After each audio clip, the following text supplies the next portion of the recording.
Go. Welcome to Review, the only channel that reviews things that I like. So I'm here, Lobster Magnet, with my buddy Gorogregoro, and we're here to discuss the latest chapter of One Piece. It's the name of the treasure in the Grand Line. Yeah, Yeah, yo, yeah, yo. yeah, yo. His name is Luffy. Yeah. Chapter 864. Me and Greg have been long-time One Piece fans. The last surviving member of the big three. Now it's just One Piece. One Piece is the king, and probably going to go on for another 5 years from the looks of it. So, Greg, we are at the climax of the Totland Island arc. We are the big climax of Mom's tea cake party. Shit is going wild. What do you think of this chapter? It's great. What else to say about it? I mean, there's like all this chaos going on, and we're meeting all sorts of weird new general characters. Oh my god, it's amazing. Like Oda still like isn't done with like the 5 bajillion people, the Big Mom. So there's more Big Mom children, and there's tons of them, dozens. It's ridiculous how many freaking Big Mom children. Like every chapter we get into, we maybe meet like 2 or 3 new badass general characters. We'd seen all the important ones, but nope. We've got the oven guy. We've got Mitts the man guy. It's ridiculous. We're still getting more shit out from One Piece. God, I want to see that in real life. That almost. I feel like you could make a real life movie version of Big Mom, who's just like maybe a guy or woman who just wants to sleep with someone from every race or from every continent to make this multicultural family. I still love it that like Big Mom's ambition is just to like fuck the planet so she can some offspring from some other child, which makes no sense. But then of course human biology and sexual drive is not something you should ever really put too much thought into One Piece. Yeah, maybe in some sense it's like a twisted version of Whitebeard's family. Whitebeard's pirate crew is just like his family. For whatever reason, maybe he was too big to actually have sex and have biological children. The guy who's like, Whitebeard's illegitimate son turns out to be true. So he just had an adopted family. So yeah, it is kind of like, I never really thought about that. That's a good observation. That it is like the twisted form of Whitebeard's family, where they're all biologically related, but it's like this thing where she just gets this accumulation of children. She doesn't really care about the children mostly. We've seen her kill them, and a lot of the children don't like her. Given like, we know at least 2 of them are like okay with Big Mom being killed. Yeah. And the fact that she goes on murder sprees and will kill her own children. She just has so many children. She just like can toss a few. You break a few eggs and no one will like turn their heads. Yeah, it's pretty freaking ridiculous. Although one thing I really enjoyed in this chapter was the scene with like Judge and the Vinsmokes all being like, and then the kids are like, they're all just like, hey, we're gonna get Guy. We don't have any guns or raid suits. They got us. I would have thought that the father too would have been kind of unemotional about it as well.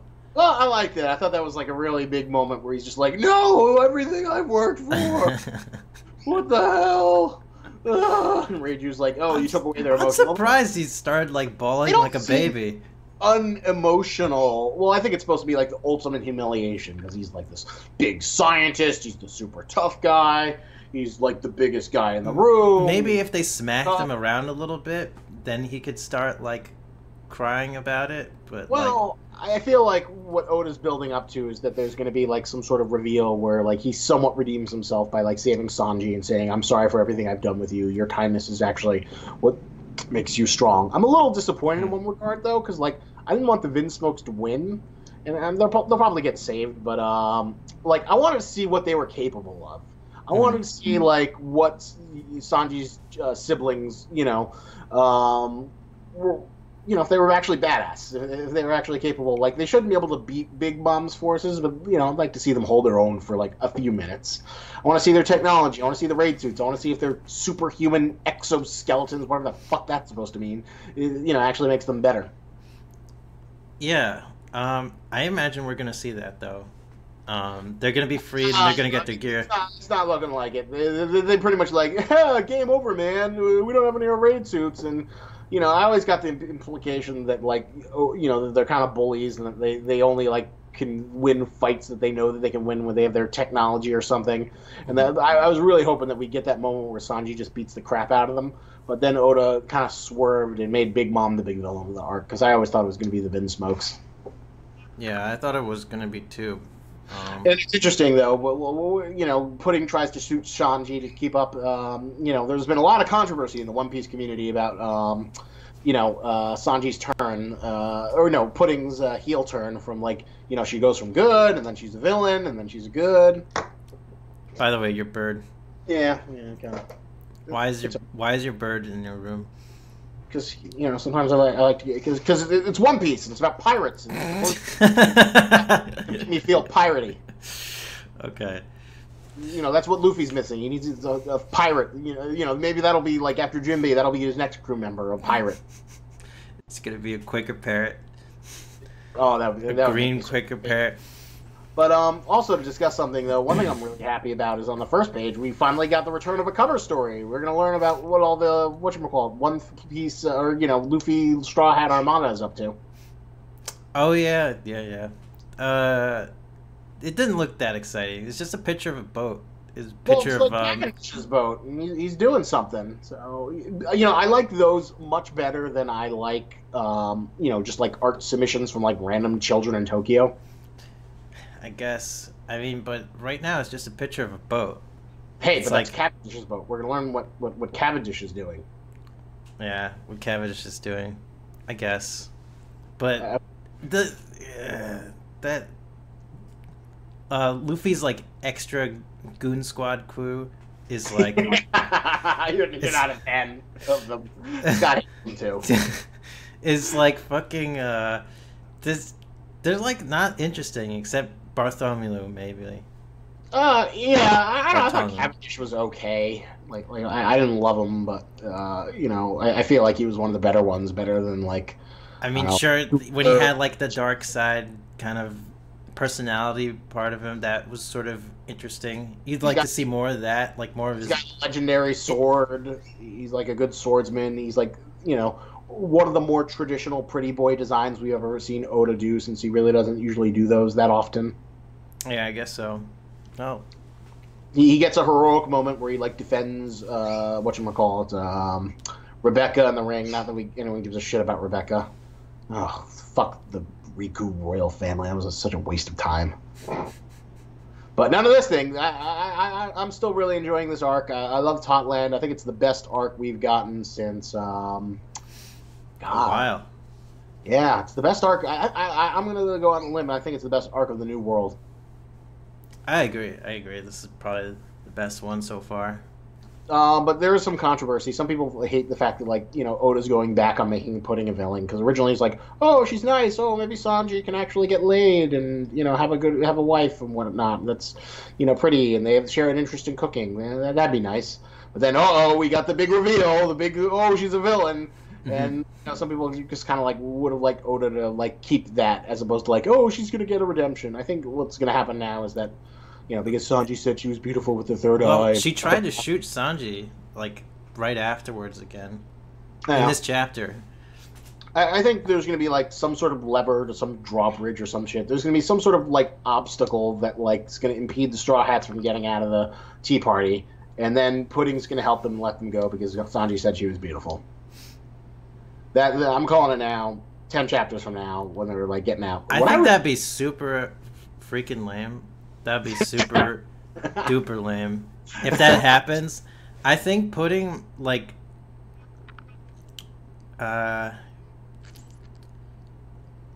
She's right now she's emotionally confused, probably, I guess, because someone complimented on her eye the first time, and she's just so emotionally damaged right now that she's just in a whirlwind of emotions. Well, remember though, the big thing that we're reinforced. I mean, Brooke practically told us, is that Sanji is defined by his kindness, and his kindness towards Pudding is what ultimately will melt her frigid heart. That's what Brooke said? Yeah, like a few chapters ago, there's a scene where like Brooke is like facing down. It's a really cool image. It's like Brooke is standing alone, and he's got like Big Mom, and she's like storming with her two thunderclouds, and they're like talking about Sanji, and he says Sanji's kindness is his greatest strength. Hmm. Although I must say though, Brooke's getting MVP status. Like Brooke hasn't really done a lot, but then he's got two big, crucial things. He got the polyglyph. He got the polyglyph. He faced down a Yanko alone in a battle he had no chance of winning. And the best part is he broke the picture. The picture. That's really great. And I like the part where he rips off the mask and all the instance like, he ripped his skin off. Yeah, that was a pretty cute gag. Yeah. It's nice to see Brooke pull his weight because I always, some people love him. He's probably my least favorite Straw Hat just because he has two gimmicks that we've seen before. We already have a swordsman. We already have a a pervert. So Brooke adds definitely a lot to the Straw Hats. I feel he's somewhat of a grounded character in somewhat too because he's seen a lot of shit. He's just the older, kooky, older grandpa. I don't know. Yeah. It's interesting. I did love that scene though, where the ninja were coming away, and then Brooke, Frankie, and Robin vowed as the adults of the crew not to let them get through, and then they all fall asleep on the job. Wait, what part was this? Okay, this was back in Zoe. There's this big scene, remember, where they think that, the Minx country was destroyed by, the Kaido's subordinate because they were looking for the samurai. Mm-hmm. And they have, the samurai with them, and they think that the Minx are going to fight the samurai. They don't know about their relationship. They think that a big civil war is going to come. And so Robin and Frankie and Brooke all stand very stoically, saying that they will not allow the samurai to get into the country. But then they all fall asleep. Wow, that was so long ago. I don't remember that at all. It was a while ago, yes, but I remember they trying to stop the samurai from getting into the country, but I didn't realize Brooke was a part of it. I thought it was Nami and a bunch of people. It was they were the three oldest members of the crew, so they vowed to do it. And I thought that was amusing. I thought that was an interesting distinction that they acknowledged themselves as the closest thing to adults on the cruise. Wait, I thought Frankie was a little bit older as well. I think he's supposed to be in his 30s, give or take. Robin's late 20s, early 30s. And Zoro should be around the same age as Luffy or something. Yeah, he's 19, I think. All the initial Straw Hats are 17, 19, give or take. Chopper's 15. Yayo. Sale for Bird Piece. And then once he introduced Robin, that's when they started getting older. The crew. And then Jinbei, I don't know, was 40. Yeah, Jinbei seems pretty old too. Obviously, Brooke is the oldest. Then. Well, I'm really curious to see that. And we also had a big moment where Capone Beige reveals that he's going against his role as a subordinate of Big Mom to stand out and chart his own destiny. That was a pretty cool hero moment. Or anti-hero moment. Yeah, I guess anti-hero. They haven't. Oda hasn't really made him a very sympathetic guy. They've kept his criminal gangster roots. I'm really curious to see if the missile actually works. I can't see it working. Conventional weapons never do shit in One Piece. Yeah, usually the case. The most non-threatening thing you could do is hold up a pistol to someone's head in One Piece. That's essentially what they were doing to the Vinsmokes. The Vinsmokes just then in this chapter. Yeah. I don't know. Maybe it'll bounce off their heads because they have who knows? Maybe they'll need a industrial drill to euthanize the Vinsmokes. They're they talked about they're using armor-piercing bullets that could pierce through. That's right. Pudding says that they had it, and so I guess they're equipped or whatever. They got super plot bullets that'll pierce through their impenetrable skin. Plot bullets, I like that. Yeah, good old plot bullets, just like Sea Stone. Although Sea Stone's my favorite plot bullet because it's been built up so long as the kryptonite to devil fruit users. Yeah. This is an exciting chapter. What did I say? I love stupid the Big Bird thing. That's big. Oh, this is big news. Of course you would. I almost kind of You have a parrot. I almost wish, like, I want to go to, like, some anime convention and dress up as that stupid bird, and then just, like, with a notepad, whenever someone says, some cosplayer, oh, it's big news, this character's with this character. Oh, it's big news, the Survey Corps are in blah, blah, blah, con. It would be the stupidest gimmick that only, like, the handful of One Piece people would get. That'd be interesting to see how they animate that character, what their voice would be like. So what's your thought, Greg, that I interrupted you? Beji. He turned out to be way more interesting than any of the, than initially with all the introduction of the supernovas. Yeah, I agree. Back when they introduced the supernovas, he was my least favorite one. I thought his power was stupid, and I thought the idea of, like, a gangster seemed, like, kind of dumb. But, I like this whole ethos that he's like, oh, I like to cut off the heads, I cut off the heads of animals. And then he goes on to I want to cut the heads off of organizations and watch them squirm. Him and, what's her name? The one who can make people young or old. Oh, Bonnie? Bonnie, yeah. Those were, like, the least two interesting... I think Bonnie's more interesting than fucking Rouge, the monk. I thought Beje and Rouge were the two most boring ones. The monk guy, I mean, okay, yeah, initially... No, but the monk guy, he's like from Skypiea. Oh, and that somehow makes it more interesting than her Bonnie? Well, yeah, you could tell there's some sort of backstory behind how the fuck, did someone from Skypiea and the Sky Islands, like, start venturing on as a pirate and gain such a huge bounty? Well, we'll have to wait and see. I'm sure there's some Sky Island. We'll learn more about him. That's interesting. That's what I love about what Oda did with this supernovas, is that, like, he made these really interesting glasses that are, as of right now, empty, but, like, as the series has progressed, he's, like, been filling them up. And my ultimate dream that I really hope he's going for is that, like, so we've got, Totland Island. That'll probably be at least another 20, 30 chapters. Then we'll have a transitional arc. Then we'll go to Wano. That'll be a long fucking arc, probably. After Wano, then what I'm hoping is we'll get basically a race to One Piece, where basically most of the supernovas have gotten backstories. We've learned a little bit more about them, and now they're all, like, fighting each other to make it to Raftel.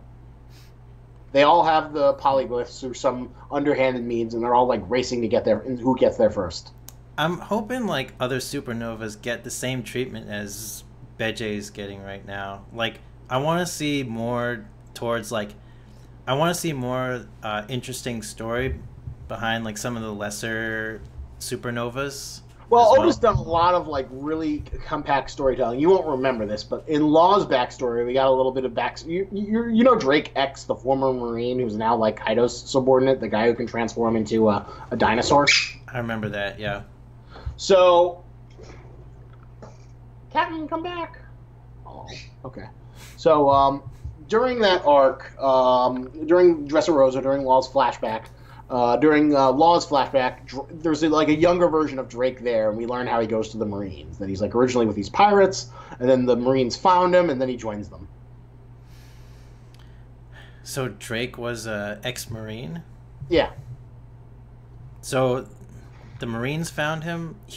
Was he a Marine first before a pirate? No, he was, like, this little kid who was, like, working with these, like, low-level pirates, and then he eventually goes to the Marines. Like, I'd have to dig deep to find the chapter, but he's in there. There is, like, a younger form of Drake, and we get a little bit of his backstory. Yeah, I don't remember that at all. Well, it was a while ago, and you had to be really... Maybe that wasn't in the anime. Attention. No, it was in the manga. Yeah. So, because I was watching the anime during that time, I probably missed that completely. And he was in the anime, too. Was it? Yeah.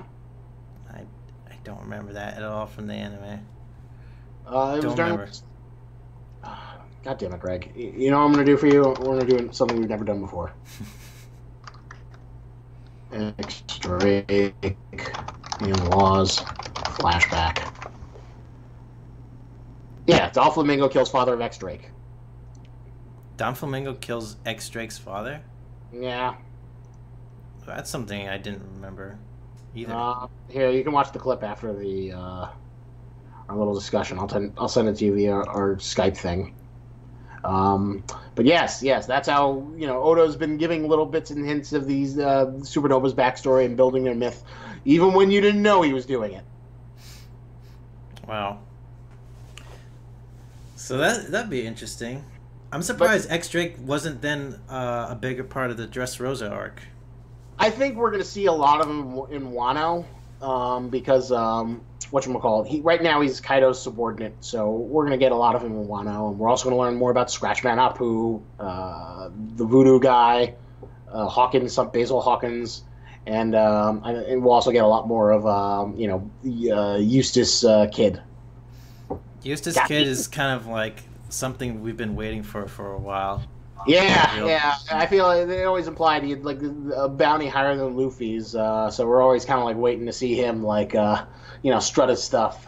Still, one of my favorite moments is in the Shad Body where they the three of them come out of the slave auction and they beat the Marines. It's like the three supernovas have joined forces, and it's like, oh, this is the new generation staking its claim.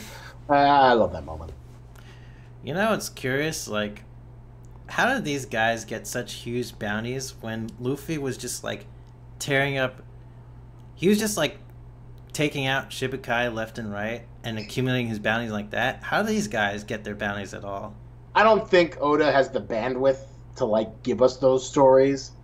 Who knows? Maybe when One Piece is over, some other assistant will take up the mantle and tell us those stories. But just infer the details. Oh, maybe they took out a vice admiral or some other prominent person in the One Piece universe. Maybe they got in the way of Big News Morgan. We just have to assume that they did something, that these guys are important, and so far Oda has been building upon that little by little. Yeah, I'd be curious if Oda actually could tackle that. It's Captain Crunch, right? We'll have to wait and see. Sometimes with these guys with these huge bounties, like, you think about all the accomplishments that Luffy's done, and he's like accumulated little by little. Yeah. When actually directly affecting the world government by taking out Shibukai left and right. Or Enya's lobby. And all these other guys still have huge bounties. I'm wondering, how the fuck do they get these bounties? I mean, given how many fucking characters there are on One Piece, and Oda's just continuing to introduce more and more of them. Mm-hmm. I think in a chapter or two they revealed there's going to be a One Piece character popularity poll, and it's going to involve 600 named characters. Oh yeah. Didn't they announce that earlier? Yeah. So, in one of their previous chapters. 600 characters to choose from. So, those are interesting stories, but I don't know if we'll ever get them. We'll just assume that it was something really cool. I'm just gonna go with the easy choice and vote for Luffy. I mean, Luffy will be one. It'll be interesting to see if Laws fall down, because I think he was number 2 last time. Yeah. But this was a good chapter. Who knows? Maybe the Vinsmokes will make an appearance. I love their designs. I love their regal thing when they were just rolling in the carriage. I doubt it. I doubt Vinsmokes are gonna win the popularity contest at all. They're gonna be in someone the very, very bottom. Another prediction I was thinking is that maybe Judge will be killed off, and then Reiju inherits the Vinsmokes, and they'll become she'll lead them, and then they'll become part of the Straw Hat Armada, the Germa 66. Oh, wow! Actually, that'd be kind of cool. That's an interesting prediction. That somehow Vinsmokes, Judge Vinsmoke sacrifices himself as an appeasement for all the shit he did to Sanji, and then Reiju takes over, and they become the 8th fleet of the Straw Hat Armada for the eventual super war that will get. It'll actually be an armada then. It'll actually be a huge ass battle fleet. Yeah, because eventually, after they find One Piece, we're going to learn the truth of the world, and that's going to lead to some sort of huge conflict where Luffy's armada is going to either fight the world government, or they're going to fight some weird alien thing, or who knows, whatever the Void Century and the mysterious country is. We're going to learn that they had super advanced technology or something, and the world government was evil, but somewhat justified in hiding their existence. And then, Luffy's gonna have to team up and fight against it. Yeah. It's there's gonna be some big shit going down in the Wano country. I know, for sure. Well, Wano's going to be a good, like, I hope it's not super long. I don't want another 100-page Dressrosa, but, it's going to, Luffy's not just going to come in and punch Kaido. It's going to be another one of those dragged down, like... Is Kaido in control of the Wano country? Yeah. They said that a few chapters ago. Kaido runs Wano. I actually did not remember that. They said that the Shogunate is, like, working with him. Okay. Because basically Wano is like Japan land, so they're going to go to Japan land. But it's like the origin place where all the poneglyphs were made, right? Yeah, I think so. That's where they were actually constructed. Because like originally we had the stupid samurai and the kid who were just there the whole time, and we didn't really know why they were there. But then Oda pulled the veil, and that we know that he's like the daimyo, and his clan made the polyglyphs, and they're now super important to the lore of One Piece. Yeah, I'm kind of curious. Luffy has now 2 road poneglyphs, so he needs 1 more. No, there's 4. Right, but wasn't there a road poneglyph on Zoa? Yes, he as of right now he has 2, but he needs 2 more. He needs the one from Kaido, and then there's a mysterious 4th one which no one knows where it is. Wouldn't you just need 3?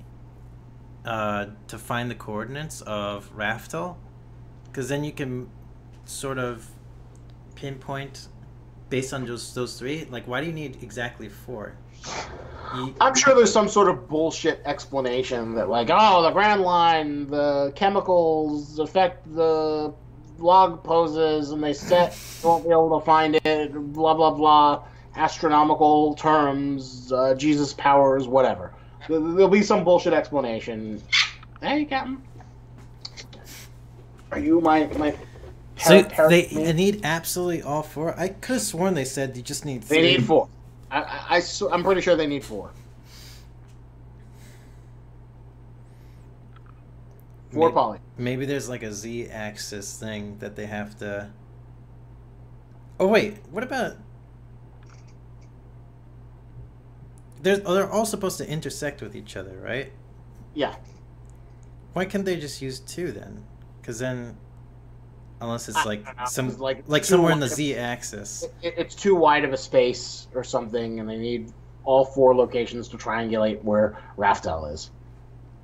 Because Raftel is hidden by... Or when Raftel is. Maybe it's like... maybe they'll go through a time warp. Given the fact that it's like, we've got cyborgs and laser beams. I'm kind of curious, though, is when we'll actually get to see Vegapunk. They haven't actually really done anything with time travel in One Piece at all. No. And, at first I'd say that's stupid, but considering all the other shit that we've seen, who knows? Maybe someone is the time fruit, where they can, like, touch things to go back. Yeah, that might... That might be a little strange. Like, considering everything else that's happened in One Piece, like, everything... it'd be kind of weird to mess up with any of the timelines that's... all the grand, like, history, world building that's happened in One Piece at all. Well, they wouldn't mess with the timelines. It would just be, like, a way for, like, to do a flashback so we could learn more about the history or some bullshit. I don't think they would, like, actually go back in time and change shit. Actually, now that I think about it, time travel would probably be pretty dumb. Unless Oda can think of a brilliant way to, like, incorporate it in the universe. I would not want time travel in One Piece. But then again, I also thought I probably wouldn't want a cyborg, and he managed to make that work, so... never doubt what Oda can manage to fit into, the masterpiece that is One Piece, the 20-plus year comic magnum opus that is still going strong to this very day. Yeah, that's a good point. Time travel just be too stupid. I mean, what I just what if the One Piece understand is a time machine? What if the One Piece is a time machine? Just go back in time, back to the 100-year blank history, whatever void, and just like, oh, I know what that is now. Yeah.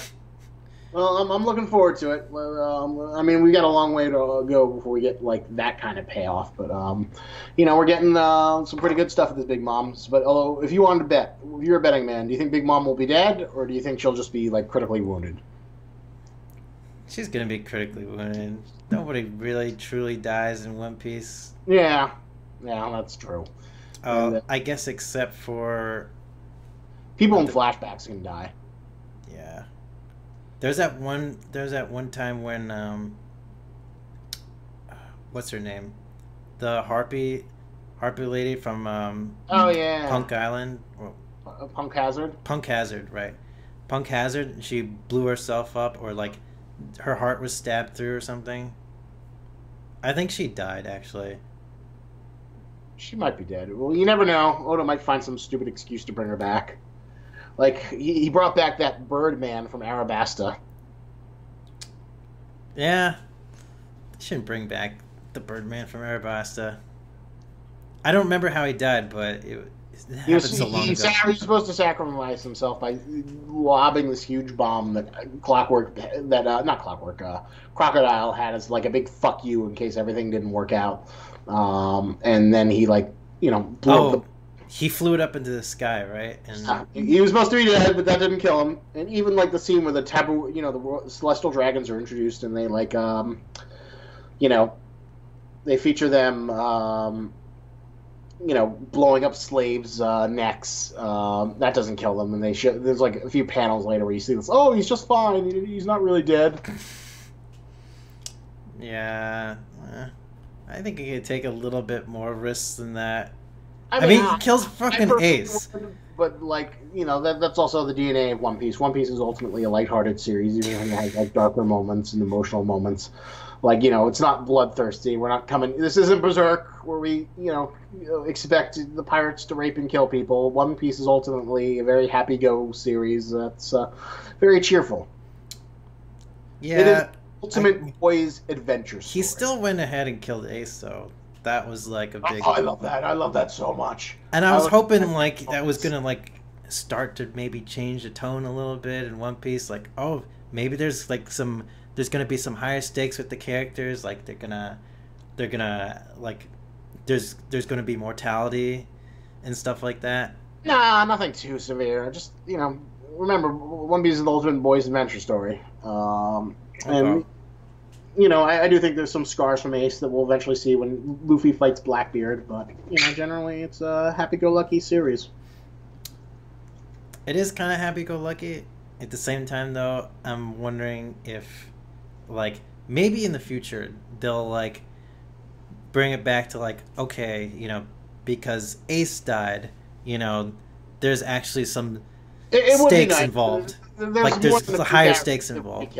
And yeah, we like character deaths because it implies that there's consequences, that there's stakes. Mm-hmm. But someone just falls over and they're fine. Like, how many fake deaths? Law got like 3 fake deaths in Dressrosa that was like all kind of bullshit. Yeah. You got like shot up on the You get shot once by Doflamingo with lead bullets because, we all know about the lead poisoning thing. And then Doflamingo shoots him again with bullets. Then Doflamingo cuts off his arm.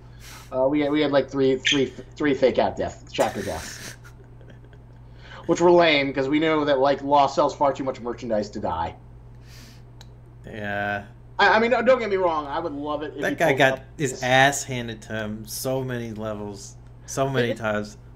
Yeah, it was kind of funny. Like, Law became like this super merchandisable character. Like, you see him at cons. People love the Law sword. People love the Law hat. It's kind of funny how iconic he's become. But then, like, pretty much Dressrosa, all we did was see him get his ass handed to him. Yeah. But, I'm glad that he's, like, hanging out on Zoe, and he's kind of... Or, no, he went off to Wano, and we got a lot of Law. It's good to have a Law break. Oh, Law went to Wano with... Yeah, Zoro, to, like, set up, like, a preliminary base of operations. Okay. And what's the rest of the Straw Hats doing? Like, some of them are hanging out in Zoe, others are going to Wano to like just scope things out. Do you know which ones went where? I couldn't tell you offhand. I just know it's like the ones that we've seen a lot of are basically like, kind of like left behind because we've seen a lot of them and it's time to give other Straw Hats, screen time. I like it because it's just like they're taking a little time out with all the Straw Hats getting their limelight. Yeah, it was good, especially after he split up the crew in whatchamacallit, after in the middle of Dressrosa. No Zoro, Nami. No, wait, sorry. No Zoro, Usopp, Frankie, or Robin at all. Yeah, that's fine. But this was definitely a good chapter. I'm curious if we'll get a Mother Carmel backstory and learn more about Big Mom. I'd appreciate that. I want to learn more about the Yanko. Yeah, that'd be interesting. And see what happens in this whole scheme. How they're gonna pull it off. If they pull it off. See if they can actually kill Big, which they won't. Which they won't. But maybe they'll mortally wound her or something. Yeah, she'll be like in bed for like a week or something after getting, bruised in battle or whatever. Well, it's like Mickey Rourke said in the whatchamacallit, the Rocky movies. No, Mickey Rourke in Iron Man. You don't have to kill God. You just have to make him bleed, and then the sharks will be in the water. What movie was this? Iron Man 2. Oh God! You quoted that movie? Yes, I quoted Iron Man 2. Like the one good line from Iron Man 2. I don't remember any lines from Iron Man 2. Iron Man 2 is pretty forgettable. I remember we watched it during the big Avengers marathon. Oh God! Did you watch that movie more than once? Because that was the first time I watched it, and only time. I've seen it on television every now and then. It's not a good movie. Okay. But bringing it back to One Piece, I could see that they mortally wounded, and then there was like some sort of succession war amongst her children. So then Capone Big gets his satisfaction of seeing, Big Mom's crew dismantle itself. God, yeah. Once Big Mom actually goes down, if she goes down, like that would be just a huge clusterfuck within the whole family. Yeah. She won't be killed, but I could see her being knocked out for like a week or two, and then that kind of fucks shit up. Yeah, that'd be pretty cool, interesting. But it was a good chapter, good One Piece. We'll get to see more of the Vinsmokes, and hopefully maybe we'll get to see them do something. Yeah, hopefully. Yeah. So Greg, if you had to give this chapter a score, what would you give it? I give it an 8. 8 out of 10. No. That's generous. I'd give it 7. A 7? I mean, I wouldn't call it bad at all. I think it was a very enjoyable chapter. It was an enjoyable chapter. It moved things along, but I'm kind of like ready for like the next big movement. I don't want to see more of Big Mom's family. I want to see the Vinsmokes either get out of there or something. What about Oven Mitts General? Oh, Oven! Don't block his attack. He's got Oven Mitts for hands. Also, I'm really curious to see if if One Piece gets a bigger furry fan base thanks to the minks with Pedro and Carrot. Carrot's gonna be like, oh my god! I bet you there's gonna be so much porn of Carrot right now and cosplay of her. Yeah, well, that's just the side effect of introducing, a cute furry female bunny character like that.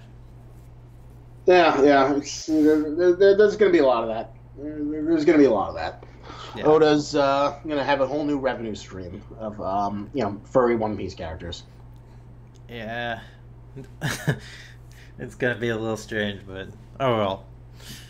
I mean, that's One Piece for you. They'll just they don't hold bars in terms of their character designs and stuff. It was funny though that we learned that that we had talking animals before, but we never really knew that they were like a part of a specific race. I guess those weird monkeys from the Salvagers. I guess maybe they're minks too. The Salvager monkeys? Yeah, remember the Salvager monkeys back in Skypiea or before Skypiea, Jaya? I vaguely remember. I don't remember them talking that much. No, they talked. They talked. They were just talking monkeys. They were talking monkeys, and we just accepted it. We didn't need an explanation. It was just One Piece. One of them had like these creepy like brothing over his nipples. I don't. I guess it's possible they could be. I just didn't remember that. I didn't recall that until you just said it. Well, it just makes too much sense. They have to be minks. That's the only way it makes sense. Yeah. But cool. Good chapter. Of course, now we have to wait another week for the next one. Ugh. Maybe when the Promised Neverland new chapter comes out, we'll do a review for that one. Yeah. I think what ultimately is making One Piece really enjoyable to read is like the world building and like all the characters. Like I'm not too like sure like the stakes don't feel like that high a lot of the time in terms of like I mean in terms of consequences, I guess. Like stakes are pretty high now. They're in like a death trap of vipers with like people who all have better bounties and weird abilities that are all ready to kill them. Big Mom's weird, race of children, of mutant children, of people she's fucked all across the world. Yeah, I mean, but essentially we know that Luffy is going to survive in the end. That Luffy will probably survive. But like sometimes it's not so much, with a story like One Piece where it's like, more conventional shonen adventure story. Mm-hmm. It's not so much like, oh my god, is Luffy gonna get out of this one? Yeah. It's more the question of like, how is he gonna get it? What are the mechanics and will they feel earned? Will they be satisfying? Right. And I guess that's a pleasure. Yeah. And, maybe and I love it when like Oda gets a little darker. Like I love seeing Sanji fight Luffy. That was like a really fun, emotionally gripping chapter. Yeah. I agree. Those chapters like that are really even if they don't have like fully lasting consequences, because there's so much history. It's like there's a lot of emotion at play, and it feels like really devastating. I did love that when he like, and that's the one thing I think why people like us and generally people all around the world love like manga. It's like even shonen manga is like. It goes another level in terms of like torturing the characters. It's like I don't, what's Steven Universe gonna get? Oh, maybe he'll get a black eye. Maybe he'll feel sad. But we won't see like Luffy like starve himself. We won't see Steven Universe starve himself and then have a whole army beat the shit out of him. Yeah. Just so he can like hold his hunger strike and use his conviction to try and win back a crystal gem or whatever the equivalent of their straw hats are. I haven't watched any Steven Universe, so I don't know. I don't know what. I've watched more than I'd like to admit. I don't know, but I understand why it's popular. Who knows? Maybe the streamers will force you after you're done with Homestuck to start doing that, and I'll be furious. Yeah, I mean, it might be something that I would look into. But the point is that like generally in Western cartoons, you don't see the main cast is tortured as you will in manga. Yeah. Manga, they get really destroyed, really tortured. Like that scene where Zoro is just standing in a pool of his own blood after he endured all of Luffy's trauma from in Thriller Bark, and he said, "What happened here?" That was pretty badass. Oh, that was good. That was so good. That was so good. Oh, sometimes I wish Kuma could come and air bubble all my stress and frustration out of me or being enforce it upon another person. But that was a great scene. Yeah. So I think that about covers it. Yeah, I think so. It was a good chapter. Subscribe to this channel. We'll be doing more of these as next week when more One Piece chapters and other things that I find amusing that I drag Greg for, and maybe we'll get some more friends to go discuss this stuff. So it was a pleasure. Do all the things you're supposed to do so I can get that YouTube money. YouTube money, be a YouTube celebrity. Yeah. It might be a little bit too early to be like that, but that's not going to happen anytime soon, if ever. But it doesn't mean I can't dream. I can't dream. Luffy's going to be king of the pirates, man, Greg. He's going to be king of the pirates. Yeah. You're going to be king of the YouTube anime vlogger. Oh dear. All right. Ending video. Adios.